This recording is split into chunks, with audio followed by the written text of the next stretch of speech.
Bismillahirrahmanirrahim. Assalamualaikum warahmatullahi wabarakatuh. Alhamdulillahi rabbil alamin. Wa bihi nasta'inu ala umuri dunya waddin. Wassalatu wassalamu ala rasulihil amin. Nabiyyina Muhammad wa ala alihi wa ashabihi ajma'in. Wa man tabi'ahum bi ihsanin ila yaumiddin. Amma ba'd. Ma'asyiral muslimin wal muslimat. Saudara-saudara sekalian kaum muslimin yang semoga senantiasa dirahmati dan dimuliakan oleh Allah Subhanahu wa taala. Alhamdulillah, kita bersyukur kepada Allah Subhanahu wa taala di hari yang mulia ini, di bulan yang mulia, di bulan suci Ramadan. Kita berada di 10 hari penghujung dari bulan suci Ramadan di tahun ini, yang merupakan hari-hari yang mulia, bahkan merupakan inti dari bulan suci Ramadan, yang dimana kita diperintahkan untuk memaksimalkan ibadah kita di hari-hari tersebut sebelum kita berpisah dengan bulan suci Ramadan di tahun ini. Alhamdulillah, Allah Subhanahu wa taala masih memberikan kepada kita semua begitu banyak nikmat. Allah masih memberikan kita kesempatan untuk memaksimalkan ibadah kita di bulan yang mulia ini. Dan hari ini kita bertemu kembali di ruang Zoom ini untuk sama-sama saling mengingatkan dalam kebaikan, membacakan ayat-ayat Al-Quran dan juga hadis-hadis Nabi kita yang mulia Sallallahu Alaihi Wasallam. Dan hari ini materi kita adalah Ramadan, bulan Al-Quran, bagaimana Al-Quran dan puasa mengubahku. Jamaah yang dimuliakan oleh Allah Subhanahu wa taala, Al-Quran dan puasa ini adalah sesuatu yang tidak bisa kita pisahkan. Karena juga dalam sebuah hadis Nabi Shallallahu Alaihi Wasallam secara khusus menyebutkan dua hal ini, yaitu puasa dan Al-Quran. Dalam hadis yang diriwayatkan oleh Imam Ahmad rahimahullah taala, Rasulullah Shallallahu Alaihi Wasallam bersabda, "As-siyamu wal Quranu yashfa'ani lil abdi yaumal qiyamah." Bahwa puasa dan Al-Quran akan memberikan syafaat kepada seorang hamba. Kapan itu? Pada hari kiamat kelak.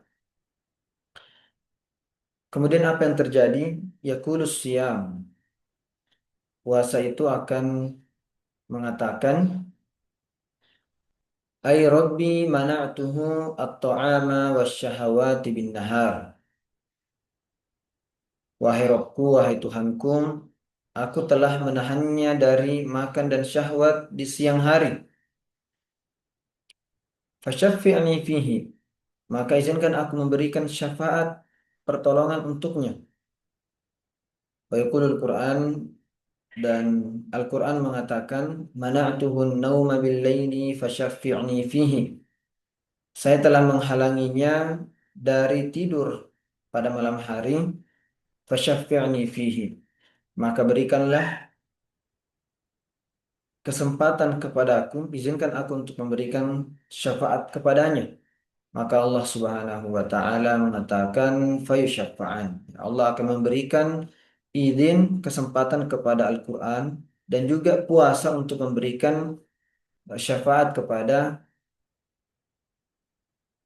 orang-orang yang senantiasa menggunakan waktunya di bulan suci Ramadan, terutama di malam hari, untuk membaca Al-Qur'an. Maka dari hadis ini, jamaah yang dimuliakan oleh Allah Subhanahu wa taala, ada beberapa faedah yang bisa kita ambil. Ya. Yang pertama, bahwa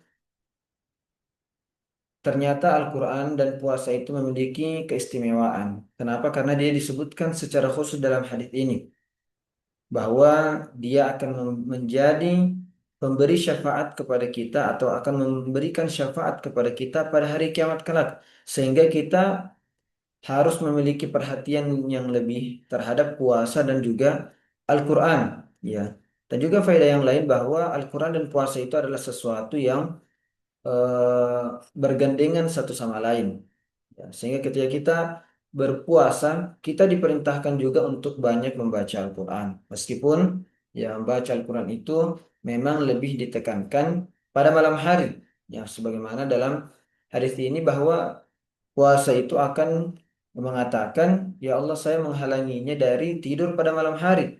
Ya berarti bahwa memang puasa itu lebih ditekan, membaca Al-Quran itu lebih ditekankan lagi dibaca pada malam hari. Para ulama kita menjelaskan bahwa mengapa membaca Al-Quran itu lebih ditekankan pada malam hari, di antara sebabnya adalah karena pada malam hari seseorang ketika membaca Al-Quran maka dia akan lebih bisa menghayati apa yang dia baca. Ya, karena pada malam hari itu eh, kondisinya lebih tenang, jauh dari hiruk pikuk dan juga umumnya manusia ya orang-orang itu tidak terlalu banyak kesibukan pada malam hari. Ya, ini poin pertama yang perlu untuk kita sebutkan bahwa puasa dan Al-Quran itu akan memberikan syafaat pada hari kiamat kelak. Kemudian yang kedua, Ramadan adalah bulan Al-Quran. Ya, ini jelas ya dalam ayat yang terkenal di surah Al-Baqarah ayat 185, Allah Subhanahu wa taala berfirman, "Syahrul Ramadan alladzi unzila fihi al-Quran." Bahwa bulan suci Ramadan adalah bulan yang di dalamnya diturunkan Al-Quran. Hudal linnasi wa bayyinatin minal huda wal furqan. Al-Quran itu diturunkan oleh Allah Subhanahu wa taala. Di dalam ayat ini Allah menyebutkan tujuan atau apa sih peran Al-Quran itu terhadap kita, bahwa Al-Quran itu adalah hudan. Dia adalah petunjuk bagi siapa? Bagi manusia. Jadi Al-Quran itu bukan hanya, ya inilah di antara luar biasanya Al-Quran. Karena dia bukan hanya memberikan hidayah kepada orang Islam saja, tapi juga memberikan hidayah kepada seluruh manusia. Maka betapa banyak orang yang kemudian, ya orang yang non-Muslim, ya yang kemudian mendapatkan hidayah setelah mendengarkan Al-Quran. Ya, setelah mendengarkan Al-Quran. Karena dia adalah petunjuk bagi seluruh manusia. Hudan linnasi wa bayyinatin minal huda wal furqan. Dan juga Al-Quran itu adalah penjelasan mengenai petunjuk serta pembeda antara yang benar dan yang keliru, yang batil. Ya, maka Al-Quran ini, bulan Ramadan ini adalah bulan yang identik dengan Al-Quran, sehingga dia juga disebut sebagai Syahrul Quran. Ya, bulan di mana diturunkannya Al-Quran, bulan di mana kita melihat eh,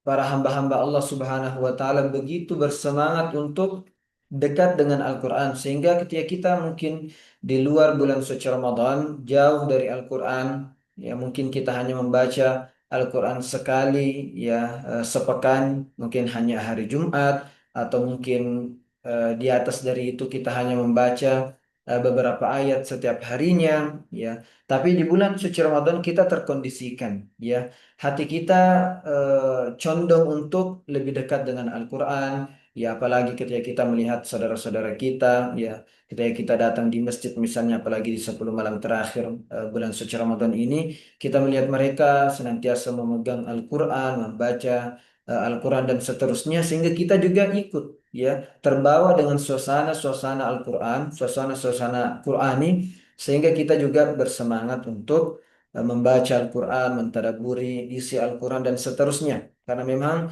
bulan suci Ramadan ini adalah bulan Al-Quran, ya bahkan Nabi kita Muhammad Sallallahu Alaihi Wasallam disebutkan ya dalam sebuah hadis dari sahabat yang mulia Abdullah bin Abbas radhiyallahu anhu bahwa eh, Nabi Shallallahu Alaihi Wasallam itu setiap malam didatangi oleh malaikat Jibril, yang kemudian mereka saling ya murojaah, mengulang-ulang ya bacaan-bacaan Al-Quran, dan kemudian Nabi Shallallahu Alaihi Wasallam mengkhatamkan Al-Quran ya bersama dengan malaikat Jibril. eh, setiap bulan suci Ramadan sekali kecuali di tahun kematian atau meninggalnya Nabi Shallallahu Alaihi Wasallam, maka beliau mengkhatamkan Al-Quran di bulan suci Ramadan sebanyak 2 kali.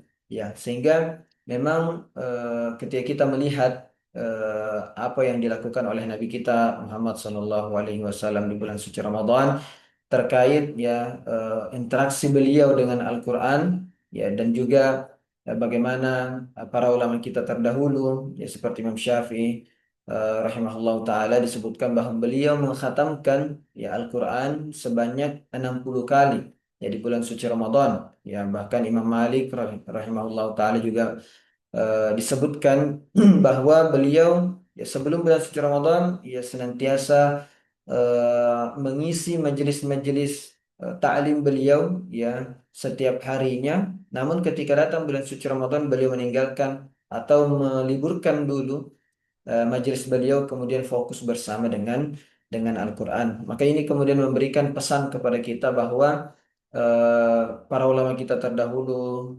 dan terutama Nabi kita Muhammad SAW, mereka sangat memperhatikan bagaimana interaksi mereka dengan Al-Quran di bulan suci Ramadan. Kemudian poin yang ketiga, ya tujuan puasa, ya membentuk ketakwaan. Dalam ayat yang terkenal dalam surah Al-Baqarah ayat 183, Allah berfirman, Ya ayyuhalladzina amanu kutiba alaikumus syiyamu kama kutiba alal ladzina min qablikum la'allakum tattaqun. Ya, bahwa tujuan syariat puasa itu, ya Allah memerintahkan kita untuk berpuasa. Tujuan akhirnya adalah agar kemudian kita bertakwa kepada Allah Subhanahu wa taala. Artinya, puasa itu bertujuan untuk menjadikan kita itu semakin bertakwa kepada Allah Subhanahu wa taala. Dari sisi mana? Ketika kita misalnya berpuasa, maka kita belajar untuk menahan hawa nafsu kita. Ya, seseorang ketika berpuasa misalnya dilarang untuk berhubungan suami istri, ya bahkan yang bisa mengantarkan mereka kepada syahwat itu dilarang. Ya, kemudian kita juga eh, diajarkan untuk mengontrol marah kita, emosi kita, ya, sehingga ketika ada orang yang sedang berpuasa, kemudian ada orang lain yang berusaha untuk membangkitkan emosi dia, ya membuat dia marah dan seterusnya, maka Nabi Shallallahu Alaihi Wasallam mengajarkan kepada kita, fakul ini soim, ya sesungguhnya saya sedang berpuasa. Kemudian juga kita diperintahkan untuk menjaga lisan, memperbaiki akhlak kita dan seterusnya. Ya, dalam kita ketika kita berpuasa, ya puasa itu akan mengubah perilaku kita. Ya, makanya ketika kita berpuasa bukan hanya menahan lapar dan haus saja, tapi kita juga diperintahkan untuk menahan hal-hal yang bisa mendatangkan ya murka Allah Subhanahu wa taala. Ya, dalam hadis Nabi Shallallahu alaihi wasallam bersabda, "Man lam yada' qaula zuri wal 'amala bihi, falaysa lillahi hajatun fi an yada'a ta'amahu wa syarabahu." Ya, ketika seseorang berpuasa, kemudian ya dia tidak meninggalkan perkataan dusta, kemudian juga perbuatan buruk dan hal-hal yang serupa dengannya, maka kata Nabi Shallallahu Alaihi Wasallam, Allah tidak butuh dengan apa yang dia lakukan eh, dengan meninggalkan makanan dan minumannya. Artinya, ketika kita berpuasa tidak cukup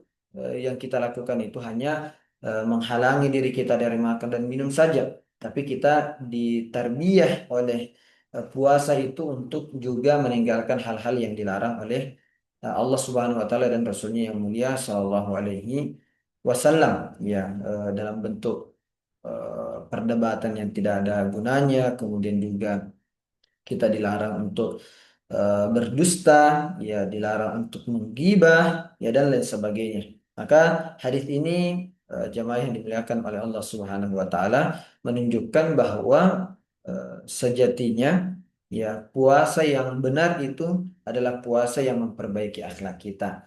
Maka ketika kita berpuasa ini bisa menjadi penilaian untuk kita. Apakah ketika kita berpuasa, akhlak kita itu semakin baik atau sama saja kita puasa ataupun tidak puasa, sama saja gibahnya jalan terus, kemudian perkataan dustanya jalan terus, kemudian adu dombanya jalan terus, ya mata kita tidak jaga, lisan kita tidak jaga, dan seterusnya, ya waliyadzubillah, maka ini Allah tidak butuh dengan puasa orang-orang yang seperti ini.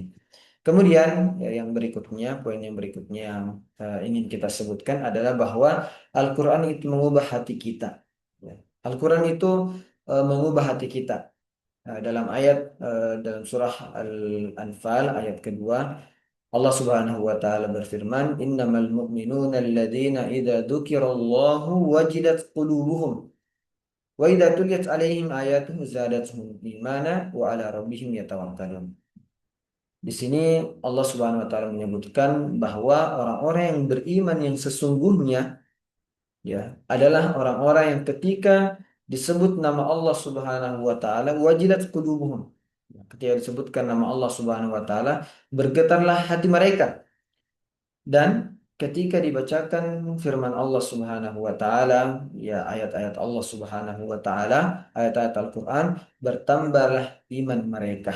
Ya, maka ini juga bisa menjadi barometer bagi kita apakah kita itu sudah menjadi orang yang beriman yang sesungguhnya ataukah tidak.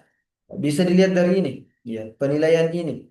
Apakah ketika kita membaca Al-Qur'an ada ketenangan, ada eh, keimanan yang bertambah ataukah sama saja, ya, jangan sampai kita seperti orang-orang munafik yang ketika mereka mendengarkan Al-Quran ya, seperti Al-Quran itu berlalu begitu saja, tidak ada pengaruhnya, tidak ada asarnya bagi hati mereka, ya, namun sebaliknya ketika kita mengaku sebagai orang yang beriman, ya, maka hati kita itu mudah tersentuh dengan Al-Quran. Apalagi di bulan suci Ramadan ini, setiap saat kita berinteraksi dengan Al-Quran. Entah itu kita membaca Al-Quran sendiri, ya, ataukah kita mendengarkan Al-Quran, ya, ketika sholat tarawih misalnya, atau kita mendengarkan dari HP-HP kita dan seterusnya.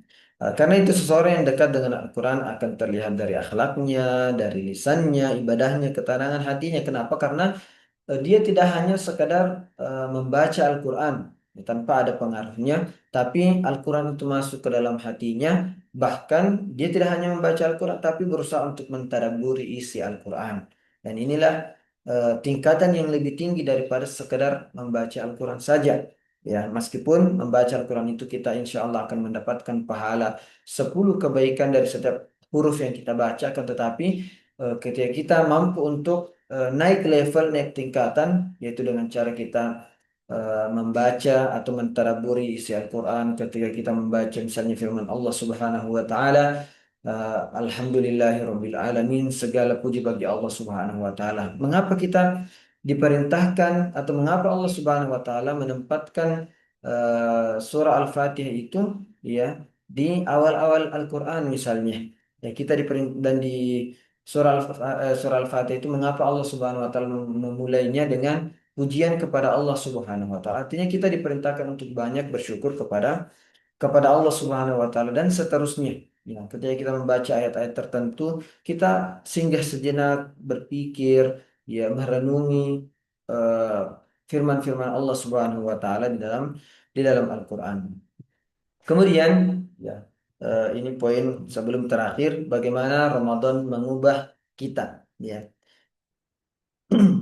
intinya bahwa Ramadan itu harusnya menjadi bulan perubahan bagi kita. Bukan perubahan menjadi yang lebih buruk, tapi tentu perubahan yang menjadi pribadi yang lebih baik. Ya, kenapa? Karena kita sebelum Ramadan, ya, kita mungkin jarang membaca Al-Quran, tapi ketika masuk bulan suci Ramadan, kita semakin intens ya berinteraksi dengan Al-Quran, maka kebersamaan kita dengan Al-Quran di bulan suci Ramadan harusnya terus berlanjut meskipun Ramadan itu sudah berakhir. Ya, setelah selesai bulan suci Ramadan, nanti kita di bulan Syawal, insya Allah, di bulan Dzulqa'dah, Dzulqa'dah, dan seterusnya sampai kita bertemu lagi dengan bulan suci Ramadan, keadaan kita dengan Al-Quran ya semakin dekat, ya semakin sering kita membaca Al-Quran, ya, yang mungkin juga sebelum bulan suci Ramadan kita mungkin sering terjatuh dalam dosa, kemudian di bulan suci Ramadan kita berusaha untuk menjaga diri kita dari dosa, maka setelah bulan suci Ramadan kita tetap menjaga diri kita ya dari hal-hal yang dilarang oleh Allah Subhanahu wa taala. Yang kemudian dulunya kita punya hati yang keras karena jarang membaca Al-Quran, jarang beribadah.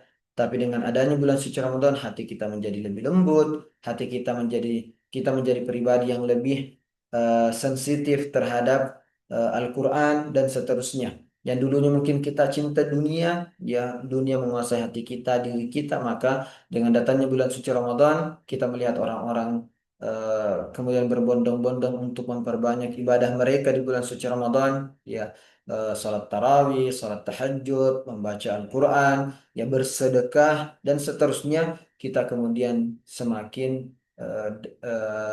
dekat dengan akhirat, ya semakin dekat dengan ibadah kepada Allah Subhanahu wa taala. Sehingga para ulama kita mengatakan bahwa bulan suci Ramadan itu adalah madrasah ruhiyah, ya sekolah spiritual yang kemudian membentuk manusia menjadi pribadi-pribadi yang lebih bertakwa kepada Allah Subhanahu wa taala. Ya, sebagai penutup jamaah yang dimuliakan oleh Allah Subhanahu wa taala, Ramadan ini adalah bulan yang menggabungkan dua kekuatan besar, yaitu puasa yang kemudian membersihkan jiwa kita, menghalangi jiwa kita dari dosa, kemudian Al-Quran yang membimbing kehidupan kita, ya kita membaca Al-Quran, kemudian membaca pesan-pesan dari Allah Subhanahu wa Ta'ala, sehingga kita berdoa kepada Allah Subhanahu wa Ta'ala, semoga dengan datangnya bulan suci Ramadan ini kita diberikan kesempatan untuk bertemu dengan bulan suci Ramadan, menjadikan kita sebagai pribadi yang lebih baik, semakin bertakwa kepada Allah Subhanahu wa taala, semakin dekat dengan bulan suci, semakin dekat dengan Al-Quran, semakin bersemangat untuk melaksanakan salat duha, salat tahajud dan salat-salat yang lainnya. Kita semakin bersemangat untuk berbagi dengan saudara-saudara kita, keluarga kita, orang tua kita, bersedekah, ya dan seterusnya. Karena bulan suci Ramadan adalah bulan di mana kita belajar untuk berubah menjadi pribadi yang lebih baik, lebih bertakwa kepada Allah Subhanahu wa taala. Demikian jemaah sekalian yang dimuliakan oleh Allah Subhanahu wa taala yang bisa kami sampaikan. Semoga ada manfaatnya. Hadanallahu wa iyyakum ajma'in. Wa sallallahu ala nabiyyina Muhammad wa akhiru da'wana alhamdulillahi rabbil alamin. Wassalamualaikum warahmatullahi wabarakatuh.